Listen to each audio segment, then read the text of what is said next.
రోజాని arrest చేస్తారా, చెయ్యాలి చెయ్యాలి అని ఆవేశంగా మాట్లాడేవాళ్ళు తెలుగుదేశం పార్టీలో చాలామంది ఉన్నారు.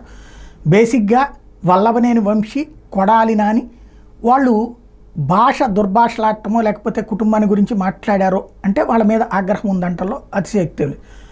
జోగి రమేష్ మీద ఎందుకు ఆగ్రహం ఉందయ్యా అంటే అతను చంద్రబాబు గారి ఇంటి దగ్గరికి వెళ్ళాడు, హడావిడి చేశాడు కాబట్టి అతని మీద ఉంది అంటే ఉంది. దేవినేని అవినాష్ మీద ఎందుకు ఉందంటే పార్టీ కార్యాలయం మీద దాడి చేయించింది అవినాషే అన్నటువంటిది ఉంది కాబట్టి.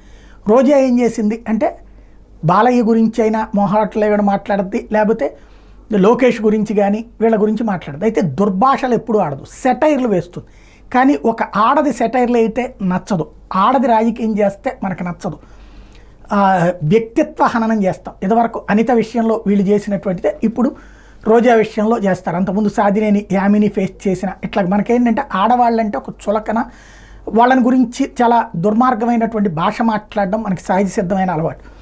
అందులో భాగంగా ఇప్పుడు ఆడుదాం ఆంధ్ర అదో ప్రోగ్రాం నడిపారు, దాంట్లో తినేశారు. ఎవడో ఒకడు వచ్చి కంప్లైంట్ ఇచ్చాడట, ఓ వింత పత్రం ఇచ్చాడట, కాబట్టి దాని ఆధారం కేసు పెట్టేయండి, రిజిస్టర్ చేసేయండి, అరెస్ట్ చేసేయండి, జైల్లో దోసేయండి.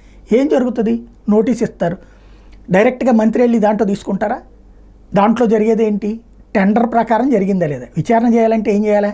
టెండర్ ప్రకారమే భోజనాలు పెట్టారా అంటే టెండర్ ఎవరికిస్తే వాళ్ళకే వెళ్ళారా, లేకపోతే ఆ సామాన్లు టెండర్ ప్రకారమే కొన్నారా లేదా, బిల్లులు ఉన్నాయా లేదా, ఇది చూస్తారు. కానీ ఆటలో ఎవడో ఏడ్చాడంట, లేకపోతే ఎవడో అన్నం సరిగ్గా లేదన్నాడంట, ఈ కారణంగా అరెస్టులు చేస్తారు. లేకపోతే బ్యాట్ ఇరిగిందంటే ధోనీను లేకపోతే సెహవాగ్ కొట్టినప్పుడు కూడా బ్యాట్లు ఇరిగినాయి కాబట్టి బ్యాట్లు ఇరిగినాయి అని చెప్పి బీసీసీఐ మీద కేసు పెడతారా?